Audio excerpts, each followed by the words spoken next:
What's up everyone and welcome to Play It Like Dimebag.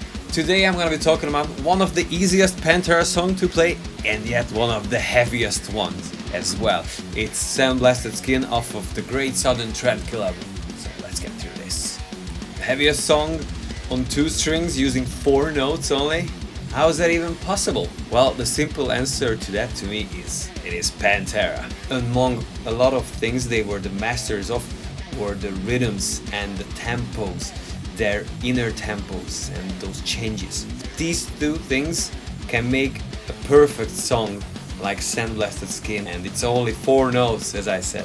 4 notes. And another thing that makes this song very special out of their catalog is the tuning. Normally they tune down to either to E standard or D standard using their own weird tuning. And the trick with this one was that the low E string was tuned below 1 octave from the A. It's pretty much the same note, 1 octave lower. This is how it sounds. I've been experiencing with all kinds of strings. For this one, once I tried it with the 90 on the top, which was ridiculous, and it sounded amazing, but it felt really weird. It was just so much thicker than the other strings. So now I believe I have 60 some on the top, which works fine, but it can be a little heavier than that, maybe around 68 to 70. It would still work easy. And also it can be played on a 7-string guitar, but later on that in this video. So let's go through the details now.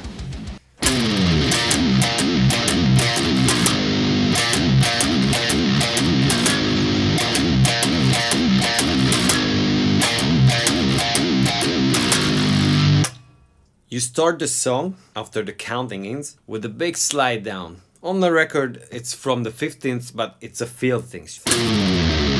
And then start to play the actual part. Play the 3rd fret on the A string, this note, and then I usually use the ring finger. Pick the 5th fret, all downstrokes. It's an 8th note and a 1/4 note. That's the rhythm. And then 3rd fret on the E string, and then an open E string. It's a fun fact that this on 1 string would sound like this.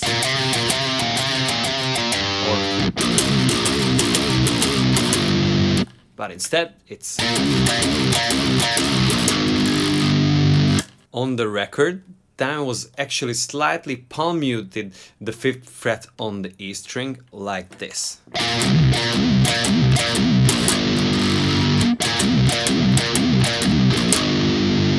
Live, he was using variations of pinched harmonics, the 3rd fret on the A and the 5th on the E string.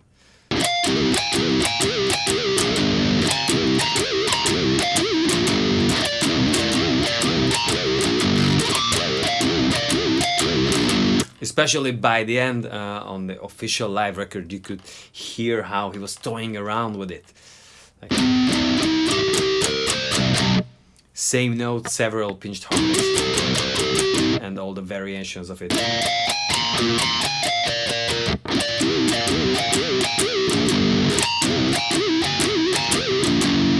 It's an interesting mixture when you jump from a lower note, which this actually is in a sense, but with a higher pinch harmonics. Higher, I mean that if you're closer to the bridge, you play a higher note, in case of this one, you go for a lower pinched harmonic. As you could hear, my guitar is sliding out of tune, but the reason for that is because if I pick harder, then it's a little more sharp. If I'll pick it softly, then it's out of tune, but if I pick it harder, it's there. And also, the way he phrased the 5th here is that it's a big bend, almost 2 notes, but it's more of a feel thing, and then the vibrato.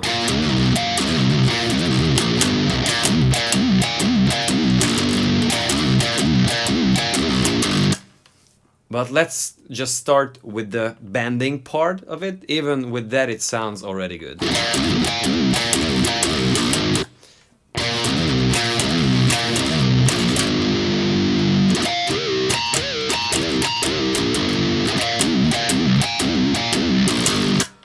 then add the vibrato after you're comfortable with the bending.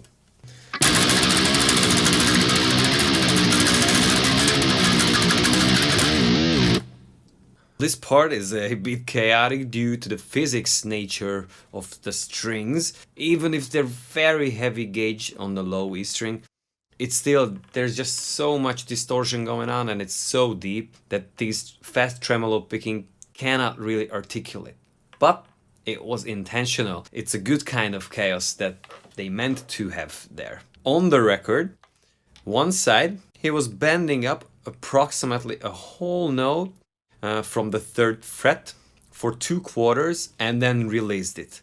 And on the other side, it was pretty much the same, but just delayed. And that kind of delay caused some dissonant feeling to the part, which made it even more chaotic than it already was. So the way it looks is this.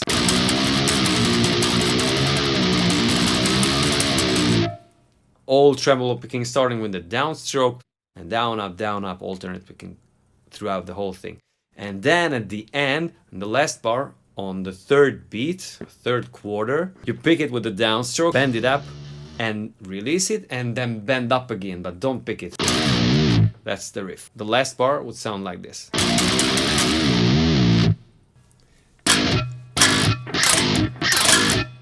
An interesting note is that on one side, he started to play this open note on one string, and then added the other octave, which to me also helped the building up of it. Like, and those high notes were above the 3rd fret. Don't just pick them upwards with this arpeggiated move, but also scrape it. Like if you would want to make a pinched harmonics towards this direction with the upward. It just makes it sound heavier. This little bridge part has a very important essence of this song and Pantera in general, and that is their own internal timing. On a lot of occasions, they put the last notes or beats in certain bars a bit, or in this case, quite a lot behind actually. And since they're never using metronome, they could actually do this. Sometimes they were even putting both accelerations and decelerations within one single bar. One of my favorite examples of that can be seen and heard on the live footage of Primal Concrete Sledge.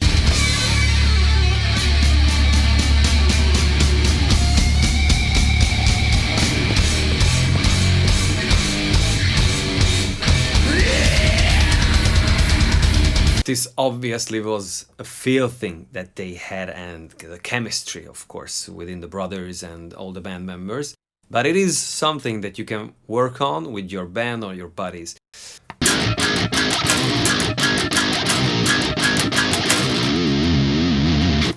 And when you think that it just couldn't get any simpler than this, right? Yet there's some details and nuances that Dime put in these parts, and those would be the sliding up part, which is really not that easy to capture like he did on the record or even live. And there is also a bit of variation to that, where he first starts with the slower slide up, and then it's just barely there, but it is there. And at the end of the round, we finally meet our 4th note of the song, which is the 6th fret on the E string. So the first one is a little slower. You could hear the 3rd there. And then it's just barely there. So to that last note, to the 6th, he was actually sliding up and it wasn't picked. And you can hear on the record that almost the note is dying out and just barely make it through. And live, he was actually picking that note. So I guess we could all do that.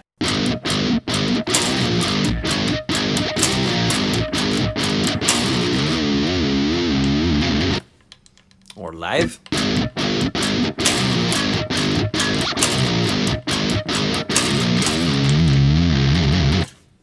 Both ways it works fine. But on the record it wasn't. It's just a slide up and then the bendings. Approximately 1.5 note. Mm-hmm.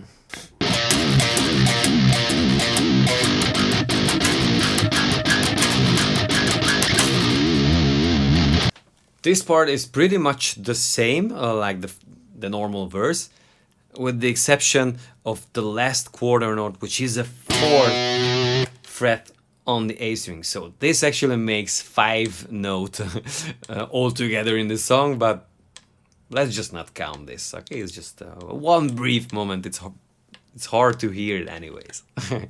So, but the way it looks, right before you would go to the next bar, just hit the 4th.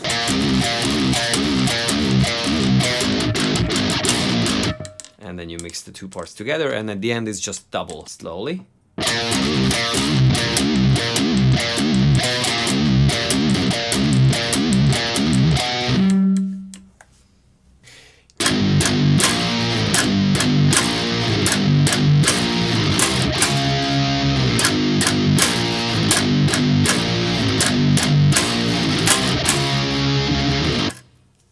So it's only the guitar for a round.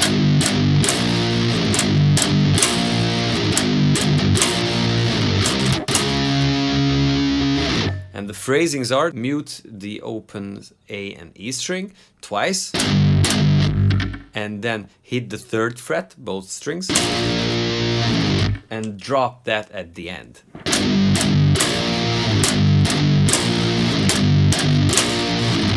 Three times, and then the 5th and the 6th, and to the 5th you slide up,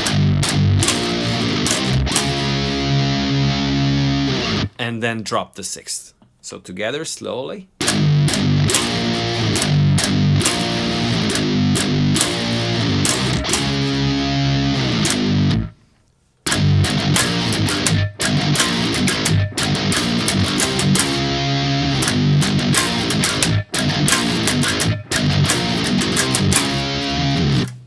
And then it goes to another cool rhythmic change in this alternative C part that gives an amazing and badass flavor to this section. So you start with a quarter note, and then 2 8th notes. All of them are muted and on the open strings.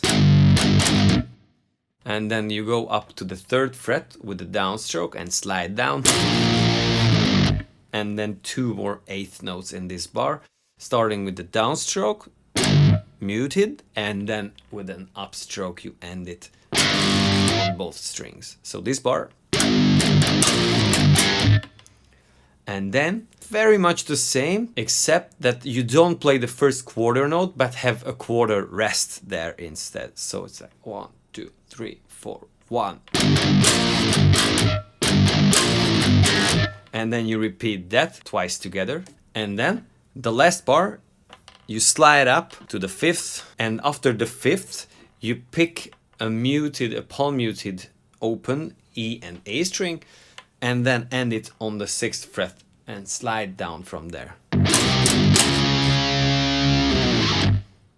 And the ending part is pretty much the same verse, and in the live version they were playing 12 rounds all together, and also they played this part, which I called verse, alternative and B part, only twice live, and it is 3 rounds on the record. In case if you don't want to tune down your 6th string too much, and you also have a 7th string, you can actually play it on the 7th string, just drop the low B string a note, and then you can do it very similar to the original one, but let me show you. So if you tune down your 7th string, you pretty much get like a standard drop tuned 7th string. Just skip the E string pretty much, and it's the same frets even.